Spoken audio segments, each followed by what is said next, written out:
शाही है बसेरा कर पहाड़ों की चट्टानों पर।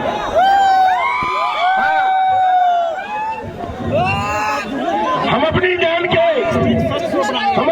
के दुश्मन को अपनी जान कहते हैं। हम अपनी जान के दुश्मन को अपनी जान कहते हैं और मोहब्बत की इसी मिट्टी को हिंदुस्तान कहते हैं। बहुत बहुत शुक्रिया।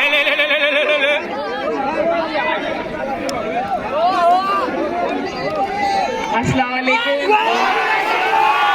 नमस्कार, आदाब।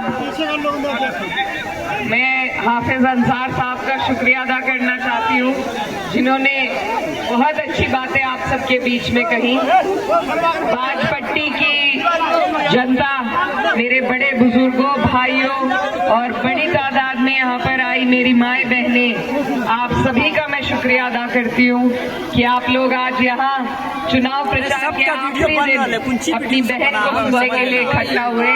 इस प्यार का मैं बदल भी नहीं दे सकती। आपका बहुत बहुत शुक्रिया। मंच पर हमारे बीच में उपस्थित आपके विधायक उम्मीदवार और मौजूदा विधायक मुकेश यादव जी, साथ ही में MLC के हमारे गोपी किशन जी जो उम्मीदवार थे आपके यहाँ से, और तमाम इलाके के सभी जिम्मेदार लोग जो मंच पर उपस्थित हैं, आप सभी का भी मैं शुक्रिया अदा करती हूँ, खैर मकदम करती हूँ।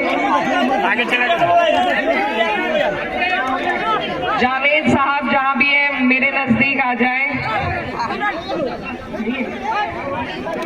तो आप सब लोग आज जिस बात के लिए यहाँ इकट्ठा हुए हैं और हम जिस मकसद के लिए आपके बीच में आए हैं, वो बहुत जरूरी बात मैं आपके बीच में रखने के लिए आई हूँ कि आपका जो चुनाव है, ये आने वाली 11 तारीख को जो चुनाव है आपका, ये बहुत जरूरी चुनाव है। ये किसी एक विधानसभा का नहीं, ये बिहार की तस्वीर बदलने का चुनाव है, ये आपकी सरकार बदलने का चुनाव है। और न सिर्फ बिहार की बल्कि हिंदुस्तान में अगर करोड़ों लोगों की उम्मीद किसी चुनाव से जुड़ी है तो वो आपके इस बिहार के चुनाव से जुड़ी है, ये मैं आपको यकीन दिलाना चाहती हूँ। हम सब लोग जो दूर दराज के सूबों में बैठे हैं वो इंतजार कर रहे हैं कि हमारे बिहार के बहन और भाई हमारा बदला लेंगे एक ऐसी सरकार से जो नफरत बोने का काम इस देश में कर रही है। इसकी नफरत ने भाई को भाई से जुदा किया है। इस सरकार को अगर कोई जवाब दे सकता है तो वो आप ही लोग दे सकते हैं। मैं उत्तर प्रदेश से आपके बीच आई हूँ और हमारे उत्तर प्रदेश में पिछले 10 साल से जो सरकार चल रही है वो क्या क्या कारनामे वहाँ कर रही है आप अच्छी तरीके से जानते हैं। वहाँ हम पे इतनी जुल्मबर्दाश्ती हो रही है कि हम न कुछ बोल सकते हैं। अगर जबान खोली किसी ने तो उस पर झूठे मुकदमे लगाए जाते हैं।